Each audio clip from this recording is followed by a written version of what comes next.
ನಮಸ್ಕಾರ ವೀಕ್ಷಕರೇ, ಧ್ವನಿ ಸಂಜೆ ವಾಹಿನಿಗೆ ಸ್ವಾಗತ. ಕಳೆದ 5 ದಶಕಗಳ ಕಾಲ ರಾಜ್ಯದ ರಾಜಕಾರಣದಲ್ಲಿ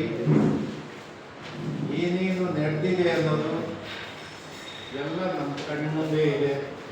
ನಿಮ್ಗೆಲ್ಲರಿಗೂ ಕೂಡ ಪರಿಚಯ ಇದೆ.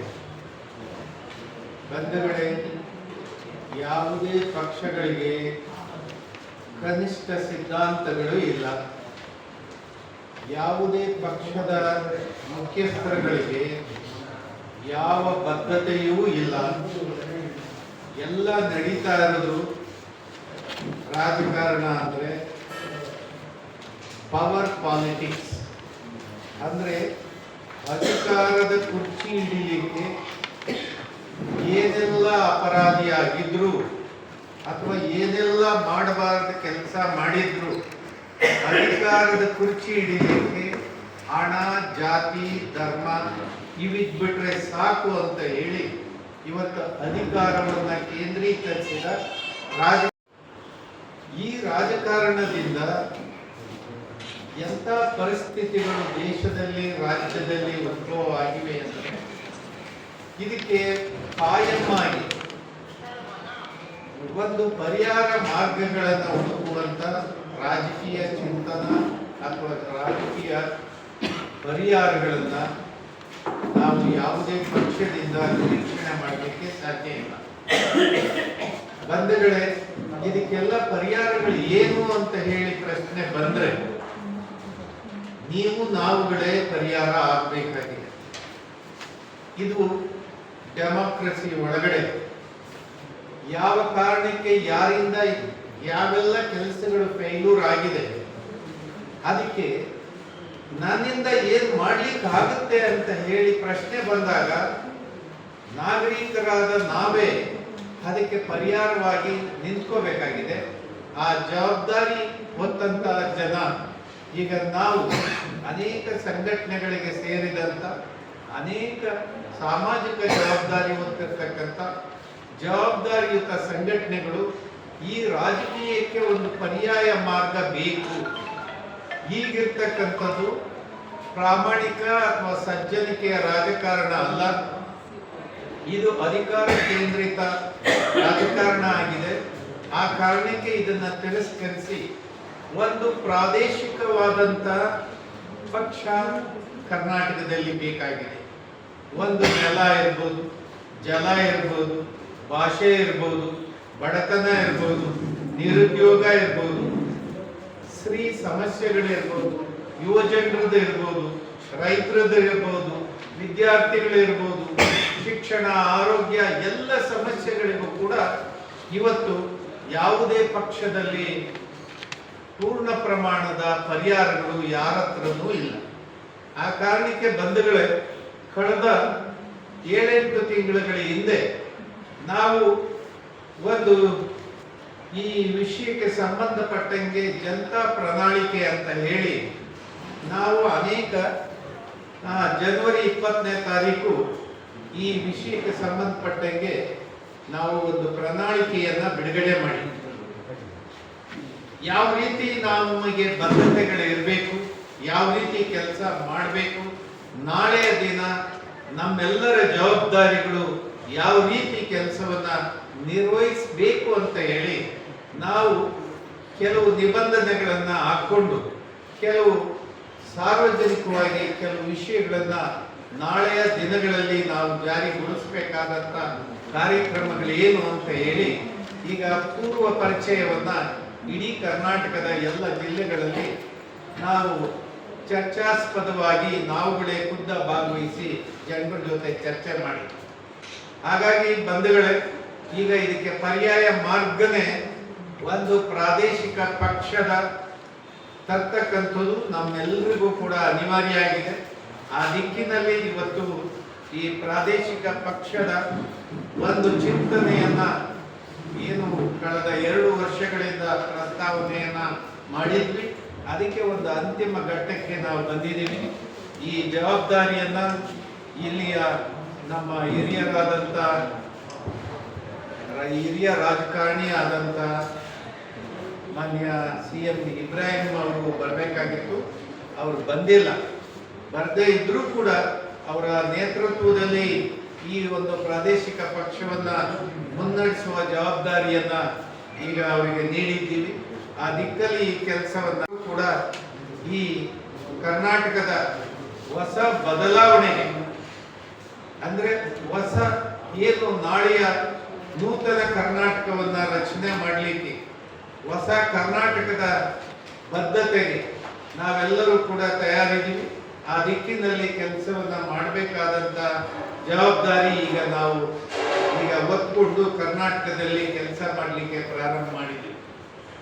ಹಾಗಾಗಿ ನಾಳೆಯ ದಿನಗಳಲ್ಲಿ ಪಕ್ಷವನ್ನ ಏನಿರಬೇಕು, ಪಕ್ಷದ ಹೆಸರು ಮತ್ತೆ ಪಕ್ಷದ ಪೂರ್ಣ ಪ್ರಮಾಣದ ಕಮಿಟಿ ಮತ್ತು ಪಕ್ಷವನ್ನ ಪರಿಚಯ ಮಾಡಲಿಕ್ಕೆ ಒಂದು ಬಹಳ ದೊಡ್ಡ ಪ್ರಮಾಣದ ಜನ ಸಮಾವೇಶ ನಡೆಯುತ್ತೆ. ಪಕ್ಷವನ್ನ ಲಾಂಚ್ ಮಾಡ್ತೇವೆ.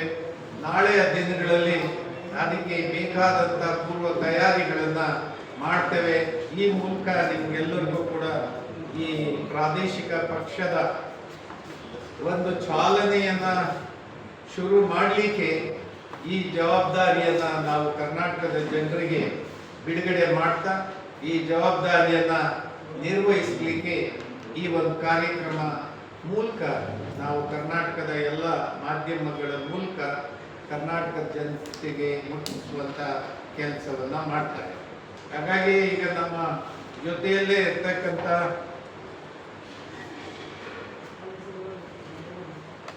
ಕಾರ್ಯರು ಮತ್ತು ಡಾಕ್ಟರ್ ಆರ್ ಮೋಹನ್ ರಾಜ್ ಅವರು ಯುನೆಸ್ಕಾ ಉಪಾಧ್ಯಕ್ಷರಾಗಿ ಭಕ್ತರಳ್ಳಿ ಬೈರೇಗೌಡರು, BR Bhaskar Prasad, doctor P Murthy, ರಾಜ್ಯದ ಪ್ರಧಾನ ಕಾರ್ಯದರ್ಶಿಯಾಗಿ M ಗೋಪಿನಾಥ್ ಅವರು, ಕಾರ್ಯದರ್ಶಿಗಳಾಗಿ ಅಡ್ವೊಕೇಟ್ TM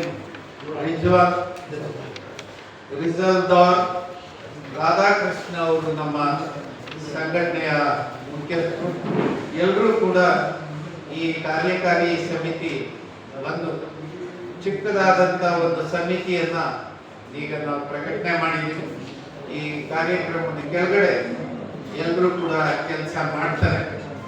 ಇದಕ್ಕೆ ಸಂಬಂಧಪಟ್ಟಂಗೆ ಇನ್ನೊಂದು ಸ್ವಲ್ಪ ವಿಷಯಗಳನ್ನ ಮಾನ್ಯ ಮಾಸಂದ್ರ ಮುನಿಯಪ್ಪನವರು, ಗೋಪಿನಾಥ್ ಅವರು, ಮೋಹನ್ ರಾಜ್ ಅವರು ಎಲ್ಲ ಸಂಕ್ಷಿಪ್ತವಾಗಿ ಮಾತಾಡ್ತಾರೆ.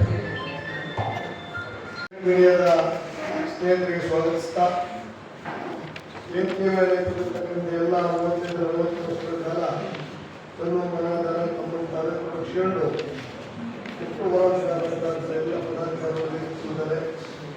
ಹಾಗಾಗಿ ಈಗ ನಮ್ಮ ಚಂದ್ರಶೇಖರ್ ಅವರು ಹೇಳಿದಂಗೆ ಪ್ರಜಾಪ್ರಭುತ್ವ ಈ ದೇಶ ಸ್ವಾತಂತ್ರ್ಯ ಬಂದು 79 ವರ್ಷ ಆದರೂ ಕೂಡ ಈ ದೇಶದ ಸಂವಿಧಾನ ಏನು ಹೇಳ್ತದಪ್ಪ ಅಂದರೆ ಈ ದೇಶದಲ್ಲಿ ರಾಜ್ಯದಲ್ಲಿ ಹಳ್ಳಿಯಲ್ಲಿರ್ತಂಥ ಪ್ರತಿಯೊಬ್ಬರಿಗೂ ಕಡ್ಡಾಯವಾದ ಶಿಕ್ಷಣ ಕೊಡಬೇಕು, ಶಿಕ್ಷಣ ಅಂದರೆ ಸರ್ಕಾರಿ ಉದ್ಯೋಗ ಕೊಡಬೇಕು, ಸೈಟ್ ಕೊಟ್ಟು ಕರೆಂಟ್ ಕೊಡಬೇಕು, ಜಾತಿಯಲ್ಲಿ ಧರ್ಮ ಗಲಾಟೆ ನೀಡಬೇಕು, ರೈತರಿಗೆ ಉತ್ಪಾದನೆಗೆ ಬೆಂಬಲ ಬೆಲೆ ಕೊಡಬೇಕು, ಓದಿದವರಿಗೆ ನಿರುದ್ಯೋಗದವರಿಗೆ ಉದ್ಯೋಗ ಸೃಷ್ಟಿ ಮಾಡಿ ಅನುಕೂಲ ಕೊಡಬೇಕು, ಹೆಣ್ಮಕ್ಳಿಗೆ ರಕ್ಷಣೆ ಕೊಡಬೇಕು, SC ಮತ್ತು STಗಳಿಗೆ ಬಜೆಟಲ್ಲಿ ಅನುಗುಣವಾದ ದುಡ್ಡು ಕೊಟ್ಟು ಡೆವಲಪ್ಮೆಂಟ್ ಅನ್ನು ಮಾಡಬೇಕು, ಅಭಿವೃದ್ಧಿಗೊಳಿಸಬೇಕು. ಈ ರೀತಿ ಕನ್ನಡ ಏನಿವತ್ತು ಅಂತಕ್ಕಂಥ ಬೇಡಿಕೆಗಳು ಚಳುವಳಿ ನಡೀತಾ ಇದೆ. ಅದು ವೆಂಕಟೇಶ್ವರವರೆಗೆ ಇರ್ಬೋದು, ಅದು ಗೋಕಾಕ್ ಬಗ್ಗೆ ಇರ್ಬೋದು, ಸ್ಥಳೀಯರಿಗೆ ಉದ್ಯೋಗ ಕೊಡೋದ್ರಲ್ಲಿ ಇರ್ಬೋದು, ಎಲ್ಲ ಸಮಸ್ಯೆಗಳನ್ನು ಕುರಿತು ಹೋರಾಟಗಳು ನಡೆದೇ ಬರ್ತಾ ಇದೆ. ಇವತ್ತು 35-40-50 ವರ್ಷಗಳ ಕಾಲ ಬೇಡಿಕೆಗಳನ್ನು ಇಟ್ಟು ಜೈಲುಗಳಿಗೆ ಹೋಗಿದ್ದಾರೆ ಬಹಳಷ್ಟು ಜನ ನಾಯಕರುಗಳು, ಬಹಳಷ್ಟು ಜನ ಸತ್ತೋಗಿದ್ದಾರೆ, ಬಹಳಷ್ಟು ಜನ ಔಷಧಿಗಳ ತೊಂದರೆ ಅನುಭವಿಸ್ತಾ ಇದ್ದಾರೆ. ಇಂಥ ಪ್ರಾಮಾಣಿಕವಾಗಿ ಹೋರಾಟ ಮಾಡಿದ್ರು ಸಹ ದಲಿತರ ಸಮಸ್ಯೆ ಇರಲಿ, ಹಿಂದುಳಿದ ವರ್ಗದ ಸಮಸ್ಯೆ ಇರಲಿ, ಮುಸಲ್ಮಾನ ಸಮಸ್ಯೆ ಈಡೇರಿಲ್ಲ.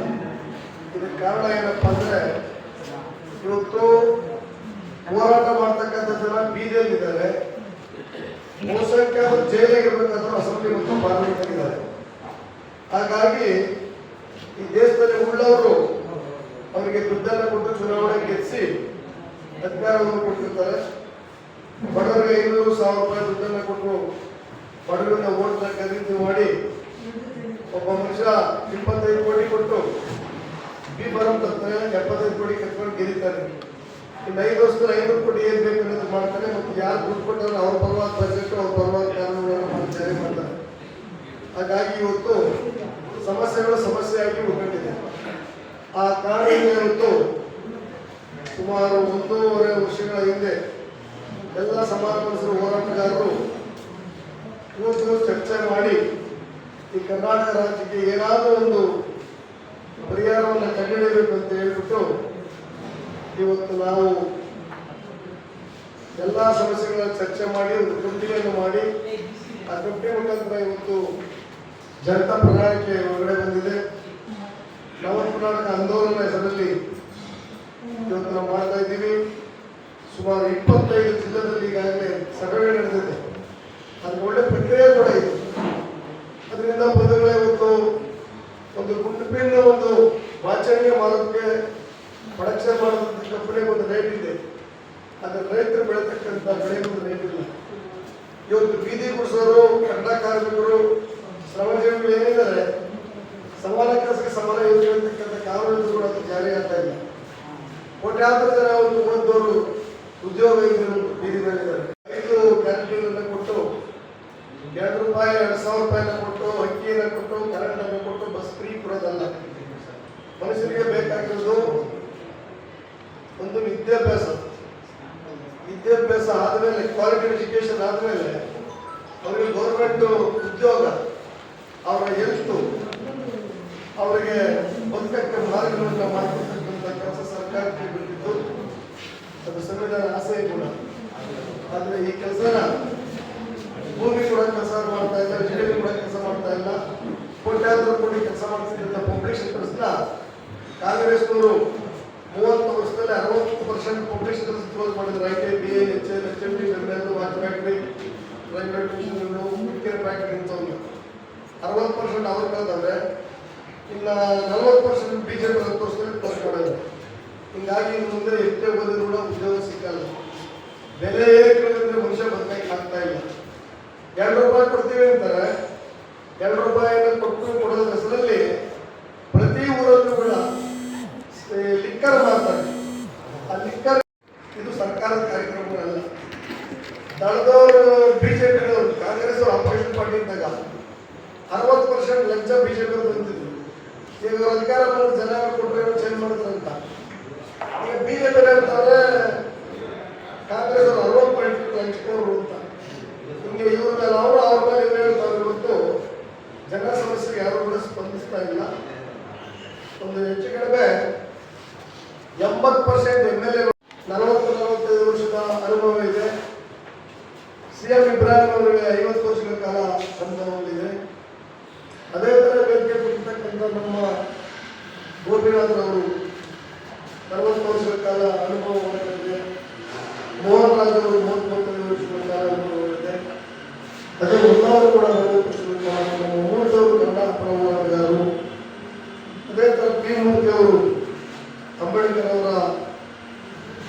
ಸೈನ್ಯದ ಅಧ್ಯಕ್ಷರು, ಸಾಕಷ್ಟು ನಾಯಕರಿಗೆ ಅನುಭವವಿದೆ.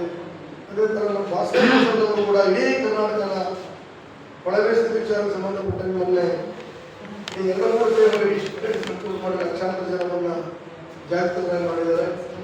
ಅದೇ ಥರ ರಾಧಾಕೃಷ್ಣ ಅವರು ತನ್ನ ಇಡೀ ಜೀವನವನ್ನು ಕನ್ನಡ ಹೋರಾಟಗಾರರಾಗಿದ್ದಾರೆ.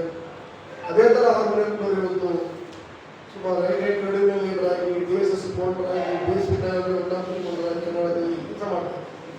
ಇನ್ನು ಬಹಳಷ್ಟು ಜನ ನಾಯಕರು ಬರಬೇಕಾಯಿತು. ಕಾರಣದಿಂದ ಬೇರೆ ಬೇರೆ ನಾವು ಸಂಪರ್ಕಿಸ್ತೀವಿ. ನಾವು ಇನ್ನೂ ಬಿಟ್ಟೋಗಿರ್ತಕ್ಕಂಥ ಕನ್ನಡ ಲೀಡರ್ಗಳು, ರೈತ ಸಂಘಗಳು, ಕಟ್ಟಡ ಕಾರ್ಮಿಕರು, ಶಿಕ್ಷಣ ಕಾರ್ಮಿಕರು, ಪೌರ ಕಾರ್ಮಿಕರು ಮತ್ತು 10,000 ಜನ ಹೆಣ್ಣುಮಕ್ಕಳು 3 ದಿನದಿಂದ ನಮ್ಗೆ 200 ರೂಪಾಯಿ ಕೊಟ್ಟಿಲ್ಲ, 2,000 ಲಿಕ್ಕರ್ ಸ್ಟಾಪ್ ಮಾಡಿ ನಮ್ಮ ಮನೆಗೆಲ್ಲ ಸಲೂನ್ ಆಗ್ತದೆ ಅಂತೇಳಿ ಅವರು ಫ್ರೀಡಮ್ ಅಂತ ದಂಡಿ ಮಾಡ್ತಾರೆ. ಅನ್ನೋದಾದ್ರೆ ಅದರಲ್ಲಿ ಮಾನ ಮನೆಯಬೇಕು. ಸರ್ಕಾರ ಲಿಕ್ಕರಿಂದಲೇ ಸರ್ಕಾರ ನಡೆಯಬೇಕು ಅಂತೇಳಿ ರೋಡ್ ಅಂತ ಕೊಡ್ತಾರೆ. ಅದು ಅನುಕೂಲ ಕೊಡಲಿ. ಲಕ್ಷ ವರಮಾನ 1,000 ಖರ್ಚು ಮಾಡಿ 1,000 ಮಾಡಲಿ, ಅಥವಾ 1,000 100 ರೂಪಾಯಿ ಮಾಡಲಿ, 100 ರೂಪಾಯಿ ಸಂಪಾದನೆ ಮಾಡೋದು ಇನ್ನೂ 100 ಸಾಲ ಮಾಡಿಕೊಂಡು ಹೋಗುವಂಥದ್ದು ಇದು ಸಂವಿಧಾನ ವಿರೋಧಿ. ಇಲ್ಲಿ ಒಂದು ಜನ ವಿರೋಧಿ ಸರ್ಕಾರಗಳು. ಅದಕ್ಕೆ ಕಾಂಗ್ರೆಸ್ ಬಿಜೆಪಿ ಕಾಂಗ್ರೆಸ್ ಆಡಳಿತವಲ್ಲ. ಮತ್ತು ಜನತಾದಳ ಕೊಡೋದು ಸೆಕ್ಯುಲರ್ ಅಂತ ಮಾತಾಡ್ಕೊಂಡಿದ್ದು ಬಿಜೆಪಿ ಶೇಟ್ಗಳಿದೆ. ಅದರಿಂದ ಮೂರನೇ ಶಕ್ತಿ ಒಂದು ಬೇಕು ಅಂತಕ್ಕಂಥ ನಾವು ಚಿಂತನೆ ಮಾಡಿ ಒಂದು ವರ್ಷದಿಂದ ಇಡೀ ರಾಜ್ಯವನ್ನು ಸುತ್ತ 25 ಡಿಸ್ಟ್ರಿಕ್ಟ್ ಬಿಲ್ಡಿಂಗ್ ಮಾಡಿದ್ವಿ. ಆ ಎಲ್ಲ ಅನುಭವದ ಆಧಾರದ ಮೇಲೆ ಇಟ್ಟು ಏನಪ್ಪ ಅಂತ ಹೇಳಿದ್ರೆ, ನಮ್ಮ CM ಇಬ್ರಾಹಿಂ ಅವರು 50 ವರ್ಷ ಅನುಭವ ಇರ್ತಕ್ಕಂಥವ್ರು. ಯಾವುದೇ ಒಂದು ಅಲಿಗೇಷನ್ ಅವ್ರ ಮೇಲಿಲ್ಲ. ನವ ಕರ್ನಾಟಕ ಏನು ನಿರ್ಮಾಣ ಆಂದೋಲನ ರಾಜ್ಯಾಧ್ಯಕ್ಷರಾಗಿ ನಾವು ಒಪ್ಕೊಂಡಿದ್ದೀವಿ. ಅದೇ ಕೋಟಳ್ಳಿ ಚಂದ್ರಶೇಖರ್ ಅವರು ಯಾವನ್ನ ಪಾರ್ಟಿ ಹೋಗಿದ್ರು 20, 35, 40 ವರ್ಷದಿಂದ MLA ಮಿನಿಟ್ ಆಗೋದಾಗಿದೆ. ಅವರೆಲ್ಲೂ ಕೂಡ ರಾಜಂತ ಅಂತಾರಲ್ಲ, ಅದು ನಮ್ಮ ಮೇಲೆ ಸಾಕಷ್ಟು ಕೂಡ ಕೆಲವು ಬಡಬಗ್ಗದ ಶಕ್ತಿಗಳು ಅಪಪ್ರಚಾರಗಳನ್ನು ಮಾಡಿದ್ರು. ಯಾವುದು ಕೂಡ ಉರುಳಿ ಇರಲಿಲ್ಲ. ಅದೇ ಥರ ಇಲ್ಲಿರೋರು ಪ್ರತಿಯೊಬ್ಬರು ಒಬ್ಬೊಬ್ಬರು ಅದೊಂದು ಶಕ್ತಿ ಇದೆ. ಅದರಿಂದ ಒಂದು ಇಬ್ರಾಹಿಂ ಅವ್ರನ್ನ ರಾಜ್ಯಾಧ್ಯಕ್ಷರಾಗಿ ಘೋಷಣೆ ಮಾಡಿ ಅವ್ರ ಒಮ್ಮತದಿಂದ ನಾವು ಒಪ್ಪಿಕೊಂಡಿದ್ದೀವಿ. ಕೋಟಳ್ಳಿ ಚಂದ್ರಶೇಖರ್ ಅವರು ಕಾರ್ಯಾಧ್ಯಕ್ಷರಾಗಿ ಅವರ ಕಾರ್ಯನಿರ್ವಹಿಸೋದಕ್ಕೆ ರಾಜ್ಯವನ್ನು 50 ಮಾಡಿದ್ದಾರೆ. ಅಧ್ಯಕ್ಷರಾಗಿ ಅವರನ್ನು ನಾವು ಒಪ್ಪಿಕೊಂಡಿದ್ದೀವಿ ನಾವು. ಅದೇ ಥರ ಬಂದಿವತ್ತು ಎನ್ನುಮೂರ್ತಿ ಅವರು DSS ಅಂತ ಅವರು ಉಪಾಧ್ಯಕ್ಷರಾಗಿದ್ದಾರೆ. ಬಹಳಷ್ಟು ಅನುಭವ ಇರ್ತಕ್ಕಂಥ ಸಜ್ಜನರು ಆಗಿರ್ತಕ್ಕಂಥ ನಮ್ಮ ಡಾಕ್ಟರ್ R. ಮೋಹನ್ ರಾಜ್ ಅವರು ಉಪಾಧ್ಯಕ್ಷರಾಗಿದ್ದಾರೆ. ಅವರು ಉಪಾಧ್ಯಕ್ಷರಾಗಿದ್ದಾರೆ. ಅದೇ ಥರ ಈ ಸರಿ ಅದೇ ರೀತಿ ಭಕ್ತರಾಗಿ ಬೈರೇಗೌಡರು ಕೂಡ ಉಪಾಧ್ಯಕ್ಷರಾಗಿದ್ದಾರೆ. ಮಾಡಬೇಕು. ಯಾಕಂದರೆ ಇವತ್ತು ಶಾಸಕಾಂಗ ಸುಪ್ರೀಮು, ಶಾಸಕಾಂಗ ಮಾಡಿದ್ರೆ ಕಾರ್ಯನಿರ್ವಹಿಸಬೇಕು. ಈ 2 ಕೆಟ್ಟರೆ 3ನೇದು ನ್ಯಾಯಾಂಗ ಎತ್ತಿಡಿಬೇಕು. ಈ 3 ಕೆಟ್ಟರೆ ಪತ್ರಿಕಾರಂಗ ಎತ್ತಿಡಿಬೇಕು. ಇವತ್ತೇನಾಗ್ಬಿಟ್ಟಿದೆ ದೇಶದಲ್ಲಿ ಅಂದರೆ ಫೋರಮ್ ದೇಶ ನಡೀತಾರೆ. ಫೋರಮ್ ಅಂದರೆ ಮನಿ ಮಾಫಿಯಾ ಮೀಡಿಯಾ ಮೋದಿ.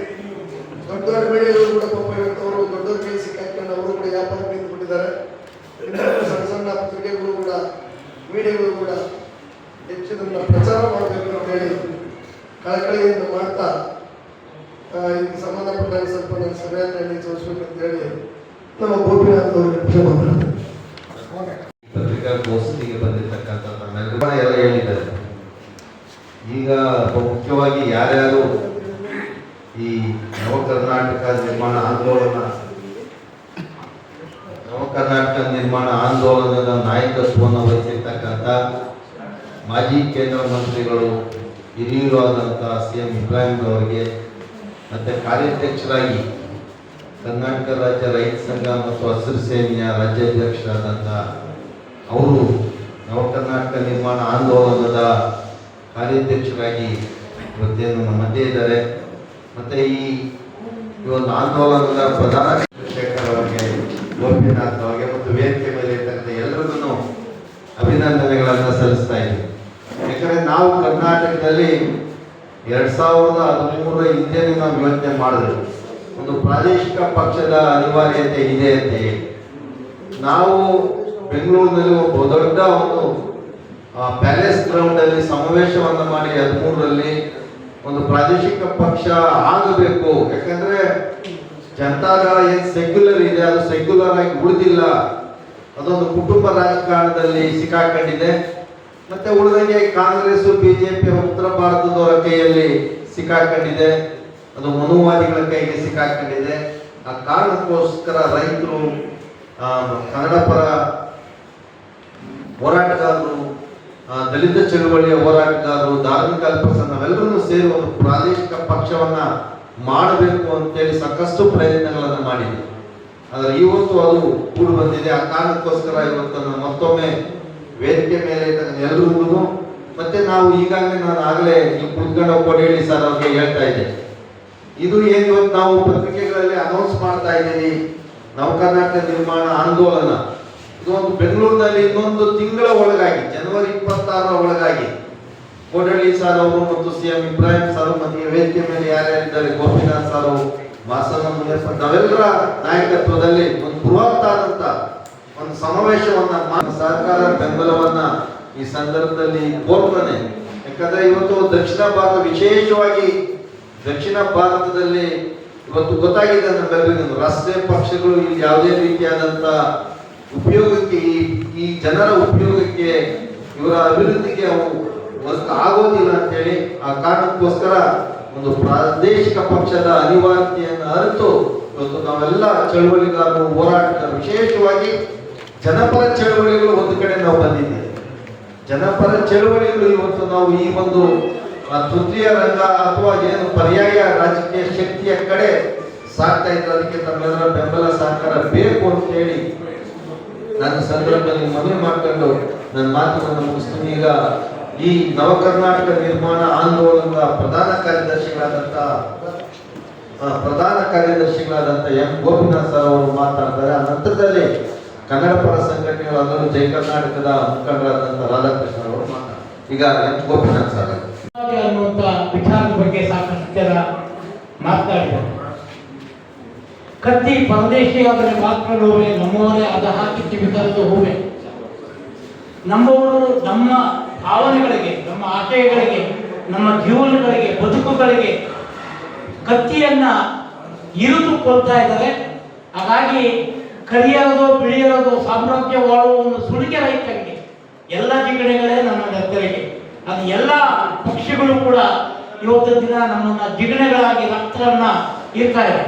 ವಿಶೇಷವಾಗಿ ಕನ್ನಡ ಚಳವಳಿ ಯಾಕೆ ಪ್ರಾದೇಶಿಕ ಪಕ್ಷ ಬೇಕು, ಯಾತಕ್ಕೋಸ್ಕರ ಬೇಕು ಅಂತಂದ್ರೆ ಅದು ಮಹದಾಯಿ ಹೋರಾಟ ಆಗಲಿ, ಕಾವೇರಿ ಹೋರಾಟ ಆಗಲಿ, ಬೆಳಗಾವಿ ವಿಚಾರ ಆಗಲಿ, ಯಾವುದೇ ವಿಚಾರ ಆದರೂ ಕೂಡ ಎಲ್ಲ ವಿಚಾರಗಳಿಗೂ ಕೂಡ ವೀನಾಮೇಶವನ್ನ ಎಣಿಸುವಂತ ಸರ್ಕಾರಗಳು ನಮ್ಮದೇ ಪ್ರಾದೇಶಿಕ ಪಕ್ಷ ಇದ್ರೆ ನಾವು ಸ್ವಾಭಿಮಾನದಿಂದ ನಮ್ಮ ನಾಡನ್ನ ಇನ್ನಷ್ಟು ಸುಂದರಗೊಳಿಸುವುದು, ನಮ್ಮ ನಾಡರ ಬದುಕಿನ ಜನರ ಬದುಕನ್ನ ಬಹಳ ಉತ್ತುಂಗಕ್ಕೆ ತಗೊಂಡು ಹೋಗುವಂತ ಸುಂದರ ಕಲ್ಪನೆಯನ್ನ ನೀಡುವುದು ಅನ್ನುವಂಥ ದೃಷ್ಟಿಯಿಂದ ಹಲವಾರು ಕನ್ನಡ ಹೋರಾಟಗಾರರು ಮತ್ತೆ ಜನಪರ ಚಳವಳಿಗಳು ಸೇರಿ ಈ ರೀತಿಯ ಒಂದು ಕೆಲಸಕ್ಕೆ ಕೈ ಹಾಕಿದೆ.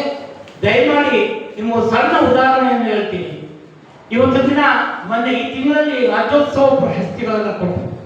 ರಾಜ್ಯೋತ್ಸವ ಪ್ರಶಸ್ತಿಗಳು ಯಾರ್ಯಾರು ಬಂದಿದೆ, ಯಾವ್ಯಾವ ರೀತಿ ಬಂದಿದೆ, ಯಾರ್ಯಾರು ಕೊಟ್ಟಿದ್ದಾರೆ ಅನ್ನುವಂಥದ್ದನ್ನ ತಾವು ದಯಮಾಡಿ ಗಮನ ಹರಿಸಿದ್ರೆ ತಮಗೆ ಒಂದು ಸ್ಪಷ್ಟ ಚಿತ್ರಣ ಬರ್ತೈತೆ. ಯಾರು ಈ ಕನ್ನಡ ಮತ್ತು ಸಂಸ್ಕೃತಿ ಇಲಾಖೆ ಮಂತ್ರಿಗಳಿದ್ದಾರೆ ಅವ್ರ ಹತ್ರ ಹೋಗಿ ಯಾರು ಮಾತನಾಡಿ ಅವ್ರ ಜೊತೆ ಯಾರು ಅಚ್ಚುಮೆಚ್ಚಾಗಿ ನೋಡ್ಕೊಳ್ತಾರೆ ಅವರಿಗೆಲ್ಲ ಪ್ರಶಸ್ತಿಗಳು ಕೊಟ್ಟಿದ್ದಾರೆ. ಅಶೋಕ್ ಅಂತ ಹಿರಿಯ ನಟನಿಗೆ, ಅಶೋಕ್ ಅಂತ ಒಬ್ಬ ಕಾರ್ಮಿಕ ನಾಯಕನಿಗೆ, ಅಶೋಕ್ ಅಂತ ಒಬ್ಬ ಕನ್ನಡ ಚಳವಳಿಯ ಹೋರಾಟಗಾರನಿಗೆ ಇದುವರೆಗೂ ಕೂಡ ರಾಜ್ಯೋತ್ಸವ ಪ್ರಶಸ್ತಿ ಸಿಕ್ಕಿದೆ. ಬಹಳ ದೊಡ್ಡ ದೊಡ್ಡ ನಟರಿಗೆ, ಬಹಳ ದೊಡ್ಡ ದೊಡ್ಡ ನಾಯಕರುಗಳಿಗೆ ರಾಜ್ಯೋತ್ಸವ ಪ್ರಶಸ್ತಿಗಳು ಸಿಕ್ಕಿಲ್ಲ. ಇಂಥದ್ರಲ್ಲಿ ಯಾವ ಕನ್ನಡ ಚಳವಳಿ ಹೋರಾಟಗಾರನಿಗೂ ಕೂಡ ರಾಜ್ಯೋತ್ಸವ ಪ್ರಶಸ್ತಿ ಕೊಟ್ಟಿಲ್ಲ. ಅದು ಕೂಡ ಜಾಣಗೆರೆಯವರು ಕೊಟ್ಟಿರುವಂಥದ್ದು ಕೂಡ ಒಬ್ಬ ಲೇಖಕನಾಗಿ ಅವರಿಗೆ ರಾಜ್ಯೋತ್ಸವ ಪ್ರಶಸ್ತಿಯನ್ನು ಕೊಟ್ಟಿರೋದು. ಯಾವ ಸಂಪತ್ತಿಗೆ, ಯಾವ ಸಿರಿಗೆ ಈ ರಾಜ್ಯೋತ್ಸವ ಪ್ರಶಸ್ತಿಗಳನ್ನ ಈ ರೀತಿ ಮಾರಾಟ ಮಾಡ್ತಾ ಇದ್ದಾರೆ ಅಂತ ಹೇಳ್ಬಿಟ್ಟು ನಮಗೆ ನಿಜವಾಗೂ ಅರ್ಥ ಆಗ್ತಾ ಇಲ್ಲ. ಈ ರೀತಿಯ ಎಲ್ಲ ನ್ಯೂನ್ಯತೆಗಳು, ಎಲ್ಲ ಲೋಪಗಳು, ಎಲ್ಲ ದೋಷಗಳನ್ನ ನಾವು ಸರಿಪಡಿಸಬೇಕು. ಈ ಕರ್ನಾಟಕವನ್ನ ಸುಂದರವಾದಂತ ನಾಡನ್ನಾಗಿ ಮಾಡಬೇಕು. ಕರ್ನಾಟಕದ ಎಲ್ಲ ಕನ್ನಡಿಗರು ಬದುಕಬೇಕು. ತಮ್ಮ ತನದಲ್ಲಿ ತಮ್ಮ ಅಸ್ಮಿತೆಯನ್ನು ಉಳಿಸಿಕೊಂಡು ನಾಡಿನಲ್ಲಿ ಉತ್ತಮವಾಗಿ ಬದುಕಬೇಕು ಅನ್ನುವಂಥ ಕಾರಣದಿಂದ ಈ ಪ್ರಾದೇಶಿಕ ಪಕ್ಷವನ್ನ ಅನಿವಾರ್ಯ ಅಂತ ಹೇಳಿಬಿಟ್ಟು ಹಲವಾರು ಜನ ಕನ್ನಡ ಪರ ಹೋರಾಟಗಾರರು, ವಿಶೇಷವಾಗಿ ಮೂರ್ತಿಯವರಾಗ್ಬೋದು, ನಮ್ಮ ಪಿ ಮೂರ್ತಿಯವರಂತೂ ನಮ್ಮ ಎಲ್ಲ ಕನ್ನಡ ಚಳವಳಿಯರು ದಲಿತ ಸಂಘಟನೆಯ ಜೊತೆಯಲ್ಲಿ ಕೆಲಸ ಮಾಡ್ತಾ ಇದ್ದಾರೆ. ಮೋಹನ್ ರಾಜ್ ಅವರು ಕನ್ನಡ ಚಳವಳಿಯಿಂದಲೇ ದಲಿತ ನಾಯಕರಾಗಿ ಇವತ್ತು ಬಹಳ ದೊಡ್ಡ ಪ್ರಮಾಣದಲ್ಲಿ ಬೆಳೆದಿದ್ದಾರೆ. ಇನ್ನ ನಮ್ಮ ಶ್ರೀಯುತ ಮುನಿಯಪ್ಪನವರು, ಮಾಸಂದ್ರ ಮುನಿಯಪ್ಪನವರು ನಮ್ಮೆಲ್ಲರ ಆಶಯಗಳಿಗೆ ಕನ್ನಡ ಚಳವಳಿಯಲ್ಲಿ ವಿಶೇಷವಾಗಿ ಚಳವಳಿ, ಭಾಷಾ ಚಳವಳಿ ಅಂತ ನಾವೆಲ್ಲೂ ಕೂಡ ತಿಳ್ಕೊಳ್ಳಲ್ಲ. ಅದು ಕೂಡ ಜನಪರವಾದಂಥ ಚಳವಳಿ, ಜನರ ಪ್ರತಿಯಲ್ಲಿರುವಂಥ ಚಳವಳಿ ಎಲ್ಲವೂ ಕೂಡ ಜನಪರ ಚಳವಳಿಗಳು. ಹಾಗಾಗಿ ನಾವು ಭಾಷಾ ಚಳವಳಿಗೆ ಬಹಳಷ್ಟು ಒತ್ತು ಕೊಡ್ತೀನಿ ಅಂತ ಹೇಳ್ಬಿಟ್ಟು 2-3 ದಶಕಗಳ ಹಿಂದೆ ಅವರು ನಮ್ಮ ಜೊತೆಯಲ್ಲಿ ಕೆಲಸವನ್ನು ಮಾಡಿದ್ರು. ಕೋಡಾಳಿ ಚಂದ್ರಶೇಖರ್ ಅವರು ನಾವೆಲ್ಲ ಮಾಡಿ ಇತ್ತೀಚೆಗೆ ಏನು ಹಿಂದಿ ದಿವಸ ಅಂತೇಳಿ, ಹಿಂದಿ ಮಾಸಾಚರಣೆ, ಹಿಂದಿ ದಿವಸ ಅಂತ ಹೇಳಿ ಯಾವ ರೀತಿ ಕನ್ನಡವನ್ನ ತುಳಿಯುವಂತ ಕೆಲಸ ಕೇಂದ್ರ ಸರ್ಕಾರದಿಂದ ವ್ಯವಸ್ಥಿತವಾಗಿ ಮಾಡ್ತಾ ಇದ್ದಾರೆ. ಆ ಎಲ್ಲರ ವಿರುದ್ಧದ ಧ್ವನಿಯಾಗಿ ಕನ್ನಡ ಚಳವಳಿಯ ಭಾಗವಾಗಿರುವಂತವರು ಮತ್ತೆ ಎರಡೇ ಭಾಷೆಗಳು ವಿಭಾಷಾ ಸೂತ್ರ ಜಾರಿಯಾಗಬೇಕು ಅಂತ ಹೇಳಿ ಒಂದು ದೊಡ್ಡ ಸಮಾವೇಶವನ್ನು ಮಾಡಿದಂತ ನಾಯಕರು ಕೂಡ ಇಂಥ ರಾಜಕಾರಣಿಗಳು, ಹೋರಾಟಗಾರರು ಎಲ್ಲರೂ ಒಟ್ಟಾಗಿ ಒಂದು ಕಡೆ ಸೇರಿ ಒಂದು ಪ್ರಾದೇಶಿಕ ಪಕ್ಷವನ್ನ ಸ್ಥಾಪಿಸುವಂತಹ ಒಂದು ಇಚ್ಛೆಯನ್ನು ವ್ಯಕ್ತಪಡಿಸಿ ಅದಕ್ಕೆ ಹೆಜ್ಜೆಯಿದ್ದಾರೆ. ಅದಕ್ಕೆ ನಾನು ಬಹಳ ಸಂತೋಷವನ್ನ ವ್ಯಕ್ತಪಡಿಸ್ತಾ, ಹಾಗೆ ನನ್ನ ನವಕರ್ನಾಟಕ ನಿರ್ಮಾಣ ಆಂದೋಲನದ ಉಪಾಧ್ಯಕ್ಷನಾಗಿ ಅವಕಾಶ ಮಾಡಿಕೊಡೋದಕ್ಕೆ ಅವರೆಲ್ಲರಿಗೂ ನಾನು ಹೃದಯಪೂರ್ವಕವಾದ ಧನ್ಯವಾದಗಳನ್ನು ಮೊದಲಿಂದ ಅರ್ಪಿಸ್ತಾ ಇದ್ದೀನಿ. ಹಾಗೆ ಕರ್ನಾಟಕ ದಲಿತ ಸಂಘಟನೆಗಳ ಒಕ್ಕೂಟದ ಒಂದು ಸಂಪೂರ್ಣ ಬೆಂಬಲವನ್ನ, ಈಗೇನು ಒಂದು ಪ್ರಾದೇಶಿಕ ಪಕ್ಷ ಸ್ಥಾಪನೆಗೆ ಪ್ರಯತ್ನ ನಡೀತದೆ, ಅದಕ್ಕೆ ಆ ಬೆಂಬಲವನ್ನು ಕೂಡ ಈ ಸಂದರ್ಭದಲ್ಲಿ ನಾನು ವ್ಯಕ್ತಪಡಿಸ್ತಾ, ಸೋಷಿಯಲ್ ಡೆಮೊಕ್ರೆಟಿಕ್ ಪಾರ್ಟಿ ಆಫ್ ಇಂಡಿಯಾದ ರಾಜ್ಯ ಪ್ರಧಾನ ಕಾರ್ಯದರ್ಶಿನಾಗಿರೋದ್ರಿಂದ ಪಕ್ಷದ ಜೊತೆಯಲ್ಲೂ ಕೂಡ ಮಾತಾಡಿ ಈ ಒಂದು ಒಳ್ಳೆಯ ಪ್ರಯತ್ನಕ್ಕೆ ಆ ಪಕ್ಷವೂ ಕೂಡ ಹೇಗೆ ಒಟ್ಟಿಗೆ ಕೈ ಜೋಡಿಸಬಹುದು ಅನ್ನುವಂಥ ವಿಚಾರವನ್ನ ನಂತರದ ದಿನಗಳಲ್ಲಿ ನಾನು ತಮ್ಮೊಂದಿಗೆ ಹಂಚ್ಕೊಳ್ತೀನಿ ಅನ್ನುವಂಥ ವಿಚಾರಗಳನ್ನ ನಾನು ಈ ಸಂದರ್ಭದಲ್ಲಿ ಇಷ್ಟಪಡ್ತೀನಿ. ಮತ್ತೆ ನನ್ನ ಕೊನೆಯದಾಗಿ ಎಂತ ಸಂದರ್ಭದಲ್ಲಿ ಇದೊಂದು ಪ್ರಾದೇಶಿಕ ಪಕ್ಷ ಸ್ಥಾಪನೆ ಆಗ್ತಾ ಇದೆ ಅಂತಂದ್ರೆ, 2013ರಲ್ಲಿ ರಾಜ್ಯದ ಮುಖ್ಯಮಂತ್ರಿ ಆದಂತ ಸಿದ್ದರಾಮಯ್ಯ ಅವರು ಮಾತು ಹೇಳ್ತಾರೆ, ನಾನು ಮೀಸಲಾತಿ ಪ್ರಮಾಣವನ್ನ 70% ಹೆಚ್ಚು ಮಾಡಬೇಕು ಅಂತ. ಆದ್ರೆ ಇವತ್ತಿಗೂ ಕೂಡ ಸುಪ್ರೀಂ ಕೋರ್ಟ್ ಆದೇಶವನ್ನು ಪಾಲಿಸುವಂತಹ ಒಳಮೀಸಲಾತಿಯನ್ನು ಜಾರಿಗೊಳಿಸದೇ ಇರುವಂತಹ ಒಬ್ಬ ಮುಖ್ಯಮಂತ್ರಿಯ ಆಡಳಿತದ ಸಂದರ್ಭದಲ್ಲಿ ಈ ಒಂದು ಪ್ರಾದೇಶಿಕ ಪಕ್ಷ ಜಾರಿಯಾಗಿಕೊಂಡಿದೆ. ಮತ್ತೆ ದಲಿತರ ಅಭಿವೃದ್ಧಿಗಾಗಿ 44,000 ಕೋಟಿ ರೂಪಾಯಿಗಳನ್ನ ಒಂದು ವರ್ಷಕ್ಕೆ ಕೊಡ್ತೀನಿ ಅಂತ ಹೇಳ್ತಾ, ಅದನ್ನ ಗ್ಯಾರಂಟಿ ಯೋಜನೆಗಳಿಗೆ, ನೀರಾವರಿ ಯೋಜನೆಗಳಿಗೆ, ಕ್ರೀಡಾಂಗಣಗಳಿಗೆ, ರಸ್ತೆ ಅಭಿವೃದ್ಧಿಗಳಿಗೆ ಕೊಡ್ತಾ, ಕೊನೆಗೆ ಒಂದು 4,000 ಕೋಟಿ ಕೂಡ ದಲಿತ ಅಭಿವೃದ್ಧಿಗೆ ಉಳಿದೇ ಇರುವಂತಹ ಪರಿಸ್ಥಿತಿಯಕ್ಕೆ ತಂದಿಡುವಂತಹ ಒಬ್ಬ ಮುಖ್ಯಮಂತ್ರಿ ಇರುವಂತಹ ಸಂದರ್ಭದಲ್ಲಿ ಈ ಒಂದು ಪ್ರಾದೇಶಿಕ ಪಕ್ಷ ಅಸ್ತಿತ್ವಕ್ಕೆ ಬರ್ತಾ ಇದೆ. ಹಾಗೆ ನಾನು ಈ ಸಮಾಜದ ಕಟ್ಟ ಕಡೆಯ ಮನುಷ್ಯನ ಬೆಂಬಲಕ್ಕೆ ನಾನಿದ್ದೀನಿ, ಆತರ ಅಭಿವೃದ್ಧಿಗೆ ನಾನಿದ್ದೀನಿ ಅಂತ ಹೇಳ್ತಾ, ದಲಿತರ ಮುಖ್ಯಮಂತ್ರಿ ವಿಚಾರ ಬಂದಾಗ ಮಾತ್ರ ಕುರ್ಚಿ ಬಿಟ್ಕೊಡ್ಲಾರೆ ಅಂತ ಹೇಳ್ತಾ ಇರುವಂತಹ ಒಬ್ಬ ಮುಖ್ಯಮಂತ್ರಿ ಇರುವಂತಹ ರಾಜ್ಯದಲ್ಲಿ ಈ ಒಂದು ಪ್ರಾದೇಶಿಕ ಪಕ್ಷ ಅಸ್ತಿತ್ವ ಬರ್ತಾ ಇರುವಂತಹ ವಿಚಾರಗಳನ್ನ ಪತ್ರಕರ್ತರಾಗಿ ತಮ್ಮ ಗಮನಕ್ಕೆ ತರ್ತಾ, ಇಂಥ ಸಂದರ್ಭದಲ್ಲಿ ಇಂಥದೊಂದು ಪ್ರಾದೇಶಿಕ ಪಕ್ಷದ ಅಗತ್ಯ ಮತ್ತು ಅನಿವಾರ್ಯತೆ, ಇದನ್ನ ಬೆಂಬಲಿಸುವಂತಹ ಮನಸ್ಥಿತಿ ತಾವು ತೋರಿಸಬೇಕು ಅನ್ನುವಂತಹ ಒಂದು ಮನವಿಯನ್ನು ಮಾಡ್ತಾ ನನ್ನ ಒಂದೆರಡು ಮಾತಿಗೆ ವಿರಾಮ ಅಂತ ತಮಗೆ ಶುಭವಾಗಿ. ಜೈ ಭೀಮ್. ಎಲ್ಲರಿಗೂ ಸಲ್ಲಿಸ್ತಾ, ಇವತ್ತೇನು ಈ ಒಂದು ನವ ಕರ್ನಾಟಕ ನಿರ್ಮಾಣ ಆಂದೋಲನ ಒಂದು ಪತ್ರಿಕೋಷ್ಠಿ ಜೊತೆಗೆ ವೇದಿಕೆ ಮೇಲೆ ಬಂದಿರುವ ಎಲ್ಲ ರಾಜ್ಯದ ಗಣ್ಯರು, ರಾಜ್ಯ ಮುಖಂಡರು, ಹೋರಾಟಗಾರರು ಎಲ್ಲರಿಗೂ ಸಲ್ಲಿಸ್ತಾ, ಬಂಧುಗಳು, ಇವತ್ತು ಸುಮಾರು 70-80 ವರ್ಷ ಆಯಿತು ಸ್ವಾತಂತ್ರ್ಯ ಬಂದು. ಇಲ್ಲಿ ತನಕನೂ ಇಲ್ಲಿ ಸಮಾನತೆ ಇಲ್ಲ, ಗೌರವ ಇಲ್ಲ, ಭ್ರಷ್ಟಾಚಾರ, ದಲಿತರ ಮೇಲೆ ದೌರ್ಜನ್ಯ, ರೈತರ ಮೇಲೆ ದೌರ್ಜನ್ಯ, ಇತರ ಹಲವಾರು ಏನು 3 ಪಕ್ಷಗಳು, ಬಿಜೆಪಿ ಆಗಿರ್ಬೋದು, ಕಾಂಗ್ರೆಸ್ ಆಗಿರ್ಬೋದು, JDS ಆಗಿರ್ಬೋದು, ಇಷ್ಟೆಲ್ಲ ಪಕ್ಷಗಳು ಬಂದರೂ ಕೂಡ ಪ್ರತಿಯೊಬ್ಬರು ತಮ್ಮ ತಮ್ಮ ಸ್ವಾರ್ಥಕ್ಕೆ ರಾಜಕಾರಣ ಮಾಡ್ತಾರೆ ಅಂತ ಹೇಳಿದ್ರೆ, ಬಹುಶಃ ಈ ರಾಜ್ಯದಲ್ಲಿರ್ತಕ್ಕಂಥ ಎಲ್ಲ ಕನ್ನಡಿಗರು ಎಲ್ಲೋ ಒಂದು ಕಡೆ ಸಿಕ್ಕಾಪಟ್ಟೆ ದೌರ್ಜನ್ಯ ನಡೀತದೆ. ಯಾಕಂತ ಹೇಳಿದ್ರೆ ಇವತ್ತು ಈ ರಾಜ್ಯದಲ್ಲಿ ಇಲ್ಲಿರ್ತಕ್ಕಂಥ ಎಲ್ಲ ಮಾಧ್ಯಮ ಅಂದ್ರೆ ಮಾಧ್ಯಮ ವರ್ಗದವ್ರಿಗೆ ಬೇಕಾಗಿರೋದು ಮೊದಲನೇದೇನು, ಒಂದು ಶಿಕ್ಷಣ, ಇನ್ನೊಂದು ಎರಡನೇದು ಹಾಸ್ಪಿಟಲ್. ಅದೇ ಇವತ್ತು ಸರ್ಕಾರ ಏನ್ ಮಾಡ್ತಿದೆ, ಎಲ್ಲ ಬಿಟ್ಟಿ ಭಾಗ್ಯಗಳು ಕೊಡ್ತಿದೆ. ಈ ಬಿಟ್ಟಿ ಬಗ್ಗೆ ಯಾರು ಬೇಕು? ಇವತ್ತು ಕರ್ನಾಟಕ ರಾಜ್ಯದಲ್ಲಿ ಎಷ್ಟೋ ಜನ ಇಂಜಿನಿಯರ್ಗಳು ಹೋಗಿ ವಿದ್ಯಾರ್ಥಿಗಳು ಎಜುಕೇಶನ್ ಮಾಡಿ ಇವತ್ತು ಕೆಲಸ ಕಾರ್ಯದಲ್ಲಿ ಒಂದು ಬೀದಿಲಿ ಅದಾಡ್ತಾರೆ. ಅಂತ ಒಂದು ಪರಿಸ್ಥಿತಿ ಇವತ್ತು ಈ ರಾಜ್ಯ ಸರ್ಕಾರ ಮಾಡಿಟ್ಟಿದೆ. ಹಾಗಾಗಿ ಇವತ್ತು ನವ ಕರ್ನಾಟಕ ನಿರ್ಮಾಣ ಆಂದೋಲನ ಒಂದು ಹೊಸ ಅಧ್ಯಯನ ತರ್ತಿದೆ. ತುಂಬಾ ಖುಷಿಯಾಗಿದೆ. ಯಾಕಂದ್ರೆ ನಮ್ಮ ಮಾಸಂದ್ರ ಮುನಿಯಪ್ಪನವರು ಕರೆದು ಮೂರ್ತಿಗಳಿಗೆ ನೀವೆಲ್ಲ ಬರ್ಬೇಕಂತ ಹೇಳಿ ನೋಡಿ, ಇವತ್ತು ತನಕ ನಾವು ಸುಮಾರು 30 ವರ್ಷ ಹೋರಾಟದಲ್ಲಿ ಯಾವ ಪಕ್ಷಕ್ಕೂ ಸೇರಿಲ್ಲ. ಆದ್ರೆ ಇವತ್ತು ಬೇರೆ ಆಪ್ಷನ್ ಇಲ್ಲ. ಯಾಕಂತ ಹೇಳಿದ್ರೆ ಇವತ್ತು ನಮ್ಮ ಮುನಿಯಪ್ಪನವರು ಹೇಳ್ದಂಗೆ ಬೀದಿಲಿ ಹೋರಾಟ ಮಾಡೋ ಬೀದಿಲೇ ಇದ್ದೀವಿ. ನಾವು ವಿಧಾನಸೌಧದಲ್ಲಿ ಇರ್ಬೇಕಾಯ್ತು, ಜೈಲಲ್ಲಿ ಇರ್ತಕ್ಕಂಥ ವಿಧಾನಸೌಧದಲ್ಲಿ ಇದ್ದಾರೆ. ಸೊ ಹಾಗಾಗಿ ಇಲ್ಲಿರ್ತಕ್ಕಂಥ ನಾವೆಲ್ಲ ಸ್ವಾಭಿಮಾನಿಗಳು. ನಾವು ಯಾರು ರಾಜಕಾರಣ ಇಟ್ಕೊಂಡು ಜನಗಳಿಗೆ ಮೋಸ ಮಾಡುವಂತಾರಲ್ಲ. ಈ ಒಂದು ಸ್ವಾಭಿಮಾನದ ಹೋರಾಟ ಮುಂದಿನ ದಿನಗಳಲ್ಲಿ ಪ್ರಾದೇಶಿಕ ಪಕ್ಷ ಆಗ್ಲೇಬೇಕಂತ ಹೇಳಿ ಇವತ್ತು ಏನು ಪಣ ತೊಟ್ಟಿದ್ದಾರೆ. ಈ ಒಂದು ಹೋರಾಟಕ್ಕೆ ಅಂಬೇಡ್ಕರ್ ಸೇನೆ ರಾಜ್ಯಾಧ್ಯಕ್ಷ ಪಿ ಮೂರ್ತಿ, ನಾನು ರಾಜ್ಯದ 31 ಜಿಲ್ಲೆ ಪಕ್ಷ ಕಟ್ಟಕ್ಕೆ ಮತ್ತು ಇಲ್ಲಿನ ಒಡನಾಟಕ್ಕೆ ನಾನು ಸದಾ ಸಿದ್ಧವಾಗಿ ನಿಮ್ಮ ಜೊತೆಲಿ ಇರ್ತೀನಿ.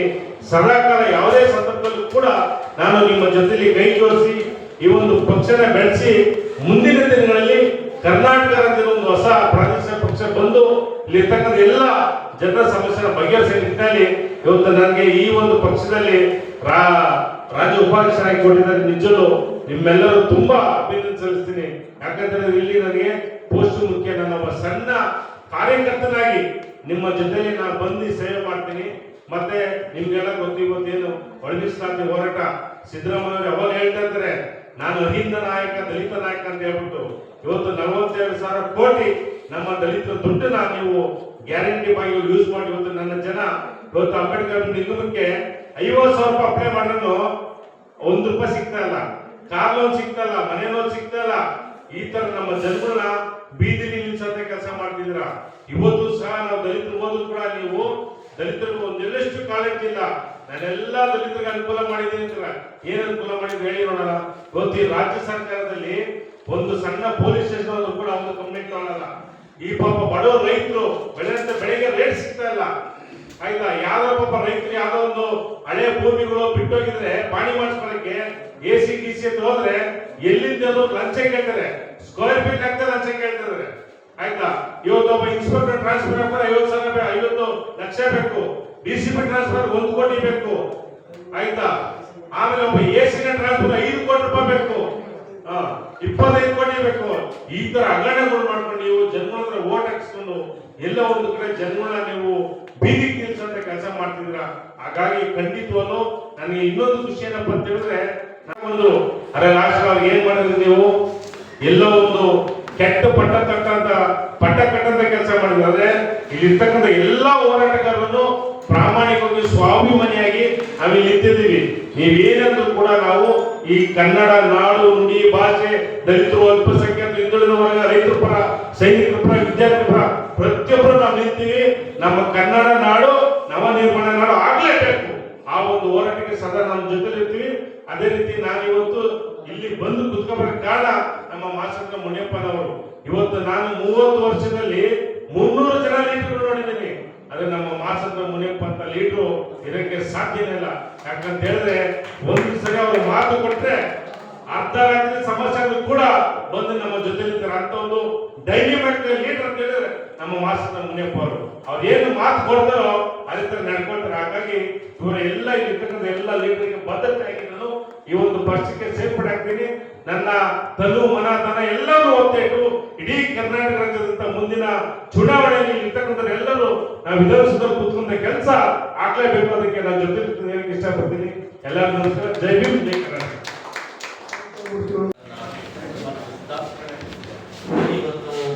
ಒಂದು ಹೊಸ ಪ್ರಯೋಗ ರಾಜಕೀಯ ಶಕ್ತಿಯನ್ನ ಮಾಡ್ತಾ ಇದ್ದೀವಿ.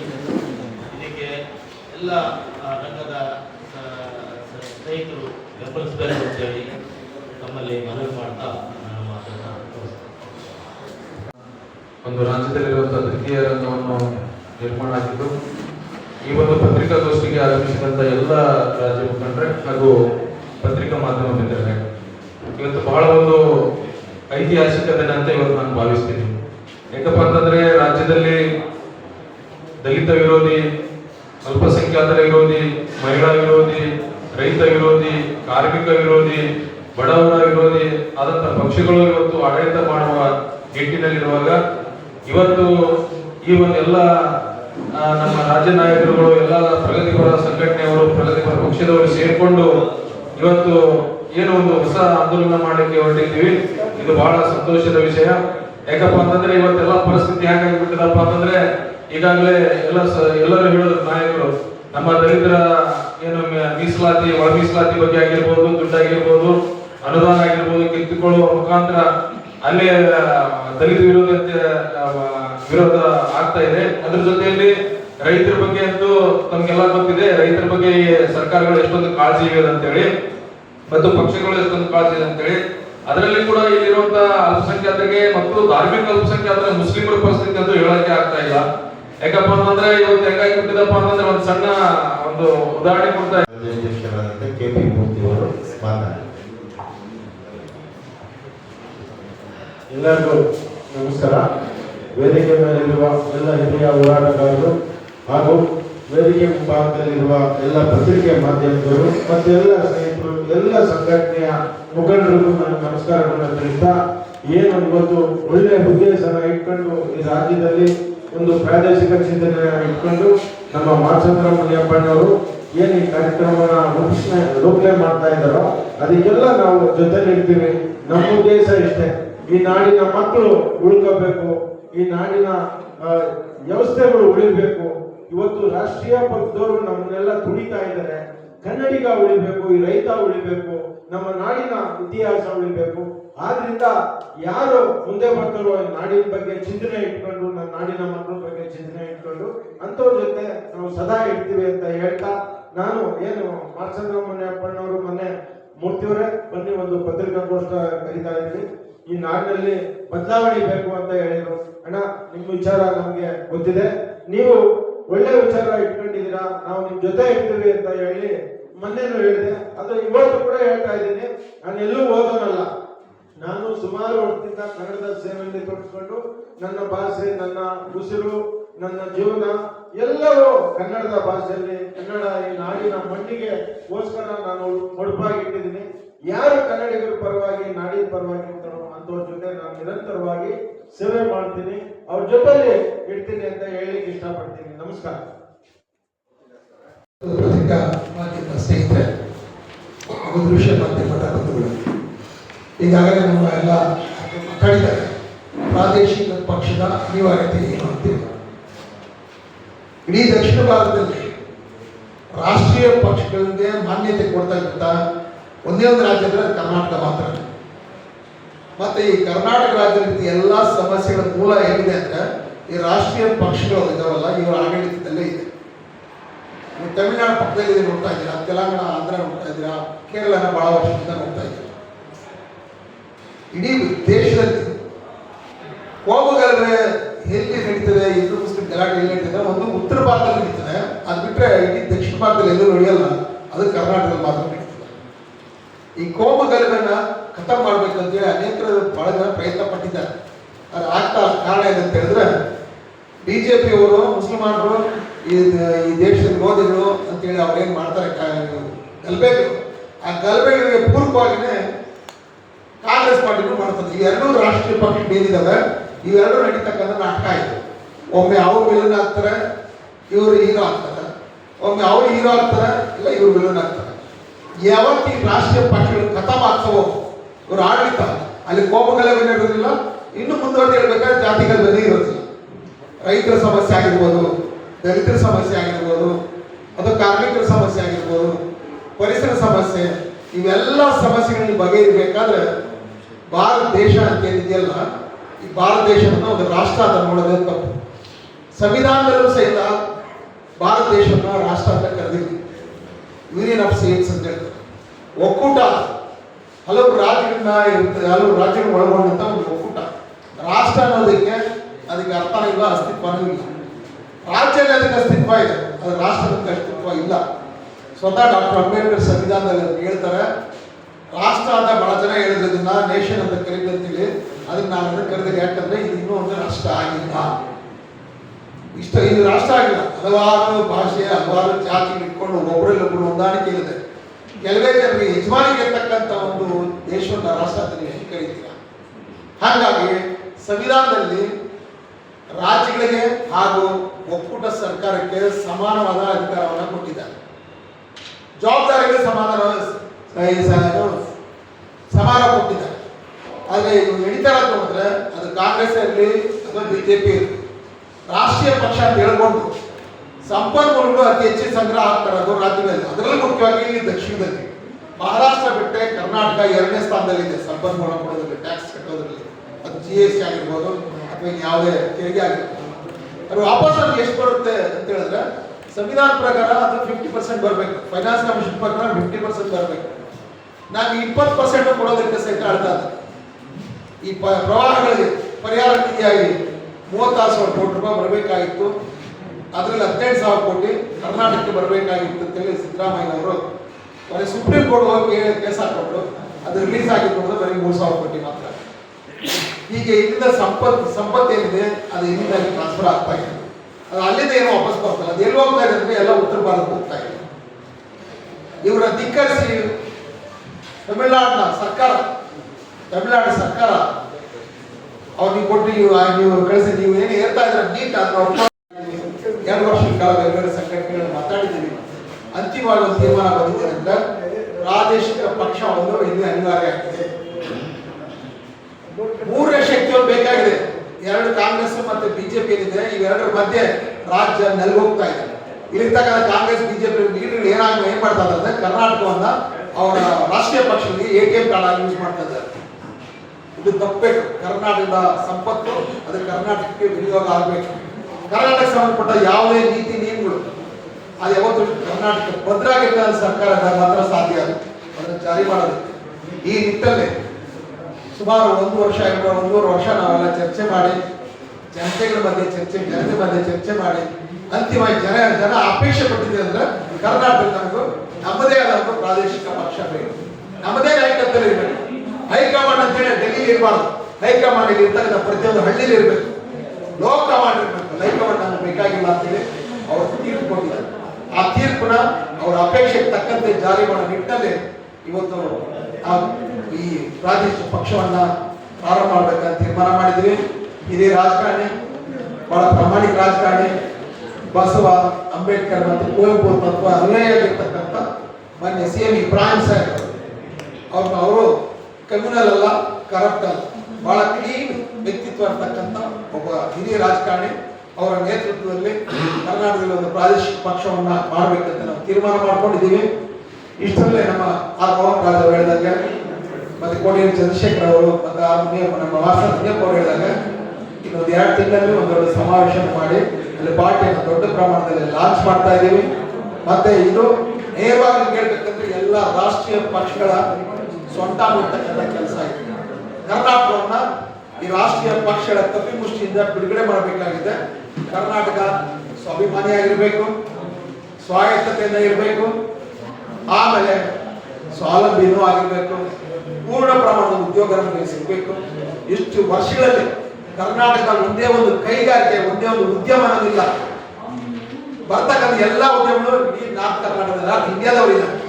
ಬರೀ ಮಾರ್ವಾಡಿ, ಗುಜರಾತಿಗಳಿಗೆ ಕರ್ನಾಟಕ ಒಂದು ಕಾಲೋನಿ ಆಗುತ್ತೆ. ಬ್ರಿಟಿಷರ ಆಳ್ವಿಕೆ ಹೋಯ್ತು, ಭಾರತ ಮುಕ್ತ ಆಯ್ತು ಅಂತ ಹೇಳಿದ್ವಿ. ಆದ್ರೆ ಭಾರತದ ಒಳಗಡೆ ಈ ರಾಷ್ಟ್ರೀಯ ಪಕ್ಷಗಳ ಆಳ್ವಿಕೆ ಇದೆ, ಇದರಲ್ಲಿ ಕರ್ನಾಟಕದ ಕಾಲೋನಿ ಆಗುತ್ತೆ. ಕರ್ನಾಟಕವನ್ನು ನಾವು ವಿಮೋಚನೆಗೊಳಿಸಬೇಕಾಗಿದೆ. ಕರ್ನಾಟಕ ವಿಮೋಚನೆಗೊಳಿಸಿದ್ರೆ ಮಾತ್ರ ಕರ್ನಾಟಕದ ಎಲ್ಲ ಸಮಸ್ಯೆಗಳು ಬಗೆಹರಿಯಕ್ಕೆ ಸಾಧ್ಯ. ಯಾಕಂದ್ರೆ ಇಷ್ಟೊಂದು ಸಂಪತ್ಭರಿತವಾದ ರಾಜ್ಯದಲ್ಲಿ ಬಡತನ ಈ ಸಂಗತಿಯನ್ನು ನಮ್ಮ ಚಾನೆಲ್ಗಳಲ್ಲಿ, ಪತ್ರಿಕೆಗಳಲ್ಲಿ ದೊಡ್ಡ ಪ್ರಮಾಣದಲ್ಲಿ ಪ್ರಸಾರ ಮಾಡಬೇಕಂತ ಹೇಳಿ ಮತ್ತೊಮ್ಮೆ ವಿನಂತಿ ಮಾಡಿಕೊಂಡು ನನ್ನ ಮಾತು ಮುಕ್ತಾಯ ಮಾಡ್ತದೆ. ಜೈ ಭೀಮ್, ಜೈ ಕರ್ನಾಟಕ, ಜೈ ಭಾರತ.